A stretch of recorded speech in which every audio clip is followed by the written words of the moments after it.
or they get kind of ticked off, they'll say things like, well, I want to feel bad, or I want to feel ticked off. I don't want to feel good today. I want to stay like this. That's not a good attitude. And remember, your attitude really sets the tone. There's two things. It's about attitude. It's about the way you think. It's about the way you think, and it's about attitude. So if you don't have a positive attitude, if you allow your mind to be fed with junk, that's what you're gonna send out, and that's what you're gonna receive back. And then we get to positive encouragement. That's step number 5. That's where we wrap it all up. Positive encouragement is when you now are able to weed off the naysayers. You're able to dismiss those doubts that come in. You're able to take control of the doubts that feed your mind and overtake you and cause you to question your skills and your abilities. You're able to combat that, and you're able to say, nope, I'm not going to receive that. Nope, that is not something that's going to be received into my universe. I used to joke, I was with some executives once. We were in a car back east, and I was not feeling good that day. And one of the guys in the car says, oh, LaSharnda, I think you're getting the flu. And before I realized it, I said to him, I says, I don't receive that. Don't speak that into my universe. And he started to laugh, and my boss was in the car. He started to laugh too. And he said to me, he says, oh, wow, I didn't mean it like that. But people have to understand, sometimes you have to be bold enough to say, nope, I'm not going to receive that. What's funny about that, now it sounds funny now, but what's really kind of funny about that story is that months later, I would hear him repeat that when people would say something negative, at least that's how he perceived it, what they were saying to him, he would automatically say, don't speak that negativity into my universe. And I'm going to say that to you. Sometimes we think that people judge us thinking that we're kind of nutty, we're crazy because we talk like that. But it's important for you to be bold and stand against people trying to speak negativity in your life. It's also important for you to be aware that you're speaking it. So remember I told you about the lady that would always call herself an idiot or I'm stupid when she would mess a situation up. And I'm saying to you, be aware if you tend to do that. It's important for you to embrace an attitude of optimism rather than pessimism. And so you got to be aware that you're doing it so that you can stop doing it. If you're a natural pessimist, and I hate that word so much, because you don't have to be a natural pessimist. You need to say that I'm a natural optimist. Because remember, I've said that when you say I'm a natural pessimist, that's like saying I'm always looking for the bad in everything. I'm looking for everything that's to go wrong, and that's not how you want to be. You want to be the natural optimist, a person that speaks positives into the universe, a person that can see the good in others and see the good in yourself. That's why step number 5 is so important, because it's really about encouraging yourself. When you're able to speak positives over your own self, it's not hard for you to speak it over others.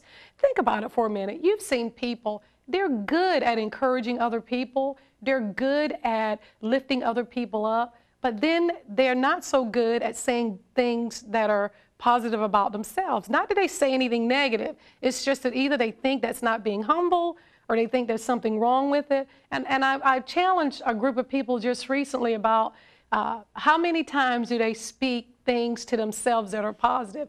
And 90% of the room raised their hand saying that it was easier for them to say something good to somebody else rather than about themselves. And I think especially women, I think we've been raised to kind of sit back and let other people compliment us rather than us complimenting ourselves. Now, there is a fine line between being arrogant and showing humility, but don't diminish yourself just because you're good at something. You want somebody else to feel better about you as you make yourself feel less. Don't do that.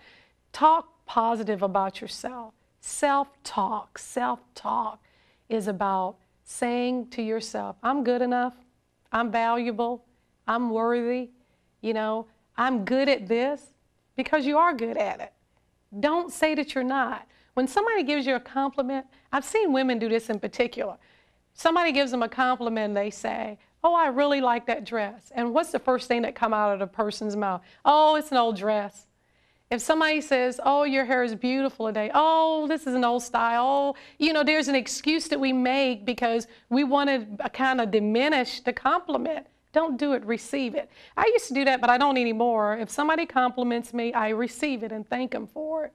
And there's nothing wrong with that. So positive encouragement, when you have been able to walk through those first 4 steps, you can get to positive encouragement. But if you don't get through those first 4 steps, if you don't do the things that you need to do, as I've mentioned before, if you're not able to get through those first 4 steps and master those, it's hard for you to be a positive encourager. If you have in your mind, if you're the type of person that, you know, you're secretly envying others, you're jealous when you see other people getting ahead, you're resentful when you think that somebody's getting something that perhaps you should have gotten and you didn't, that's not positive. That's not a positive trait. In fact, those are negative traits, and I've mentioned that when you demonstrate those, when those are the types of things that you do, that's what's going to come back to you. You cannot have an attitude of gratitude when you're secretly envying other people, when you're resenting the successes of other people. I've said before that there's enough success out in this big world of ours that it can be shared, and we don't have to compete with one another. Be good at what you're good at, and don't diminish what you're good at. If you're good at singing, do it. If you're good at writing, do that. Whatever it is that you're good at, you know, do it. And then encourage yourself along the way. When you hit a bump, say, that's okay, I can get over it. That's what I do in that weekly affirmation. I've hit many bumps and many bumps lately, but that's okay because I know that all I have to do is just continue to take small incremental steps. And as you do, before long, you're going to look around and the goal that you set out, it'll be achieved. This morning, my thought for today on Facebook was this. It is that don't get hung up, don't get stuck, you know, when you hit a bump. Just know that when you are dreaming, you have these dreams, you have these aspirations, these things that you want to do. Turn those dreams into goals.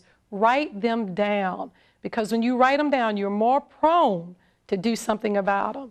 So you sit there and dream all day long, but if you want to do something, you want to accomplish something, transform those dreams into goals. Write them down, and you then will start to pursue those. And along the way, as you hit obstacles, as you face mountains, as you face challenges, learn to positively encourage yourself. There's no need in you sitting around waiting for others to encourage you. It's great when you have people that encourage you. I do. I have a wonderful husband and son and grandbaby. They all encourage me, and they've done it for years. And so I have that in my arsenal. But even then, even with those people in my life, I still find myself encouraging myself when, you know, things just aren't going right. So as we come to a close with this series, I just want you just to recap what my 5 steps for you to live a happy life, what those are. Number 1, positive reflection. Number 2, positive reinforcement. Number 3, positive nutrition. Number 4, positive energy. And number 5, positive encouragement.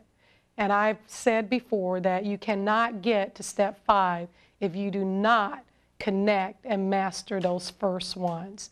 So I'm so glad that you joined me here again today as I close out this series on my 5 tips for you to live a happy life every day. Join me back again, you know, as we start to talk about watching your words, overcoming naysayers, and being all that you can be. So pick up my book, When You're Happy With You by Dr. LaSharnda. I believe that that book will help you to see some of the challenges that I faced in my past and how I was able to get over those.